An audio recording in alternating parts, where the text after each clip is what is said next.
શ્વાનને બચાવવાના વિરોધની અસર સુરત સુધી પહોંચી. જીવદયા પ્રેમીના પ્રતિક ઉપવાસ સુપ્રીમ કોર્ટના આદેશ પર ફરીથી વિચારણા કરવા વિનંતી કરી. તાજેતરમાં સુપ્રીમ કોર્ટ દ્વારા દિલ્હી એનસીઆરમાં રખડતા કૂતરાઓને પકડવા અને તેમને કાયમી ધોરણે આશ્રય ગૃહમાં રાખવા આદેશ આપવામાં આવ્યો છે.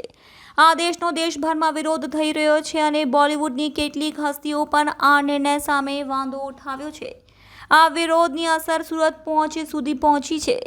સુરતના જીવદયા પ્રેમી ધર્મેશ ગામીએ આ કાયદાના વિરોધમાં અને શ્વાનનો બચાવવા માટે એક દિવસના પ્રતિક ઉપવાસ શરૂ કર્યા છે.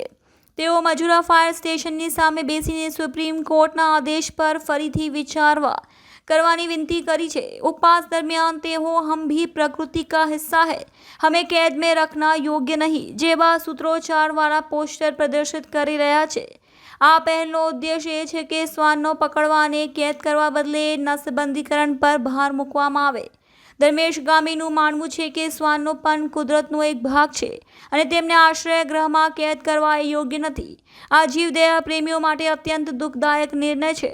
શ્વાનનો કાયમ માટે આશ્રય ગૃહમાં રાખવા બદલે નસબંધીકરણ કરીને તેની સંખ્યા નિયંત્રિત કરીને એ વધુ માનવીય ઉકેલ છે. અમે સુપ્રીમ કોર્ટને વિનંતી કરીએ છીએ કે આ નિર્ણય પર ફરીથી વિચારણા કરવામાં આવે અને પ્રાણીઓ પ્રત્યે સંવેદનશીલ અભિગમ આપવામાં આવે. આ પ્રતિક ઉપવાસ એ દર્શાવે છે કે પ્રાણીઓ પ્રત્યે પ્રેમ અને કરુણા ધરાવતા લોકો માટે આ નિર્ણય કેટલો પીડાદાયક છે.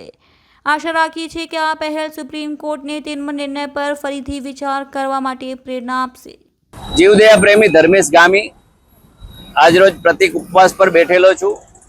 માનનીય સુપ્રીમ કોર્ટે જે રીતના આવારા રખડતા કૂતરાઓ માટેનો ઓર્ડર કર્યો છે એ બહુ સખ્ત છે, બહુ કડક છે.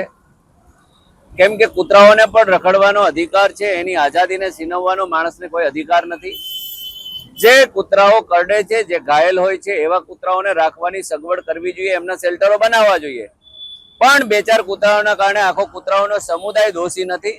એમની સ્વતંત્રતા છીનવવાનો આપણને કોઈ હક નથી, અધિકાર નથી. એટલે આ માનનીય સુપ્રીમ કોર્ટનો જે ફેસલો છે એ બાબતે કંઈ ને કંઈ ઘટતું રાષ્ટ્રપતિ મહોદય કરે, સરકાર કરે અને એમાં હસ્તક્ષેપ કરે. કેમ કે જીવદયા એ આપણા ભારતનો મૂળ મંત્ર છે, અનુકંપા એ મૂળ મંત્ર છે. એટલે હું તમામ જીવદયા પ્રેમીઓને કહું છું કે આપણે આ કૂતરાઓની સ્વતંત્ર છીનવવા ન દેવી જોઈએ. એના માટે આપણે જે કંઈ થતું હોય એ કાયદેસર ગાંધી ચિંધ્યા માર્ગે કરવું જોઈએ.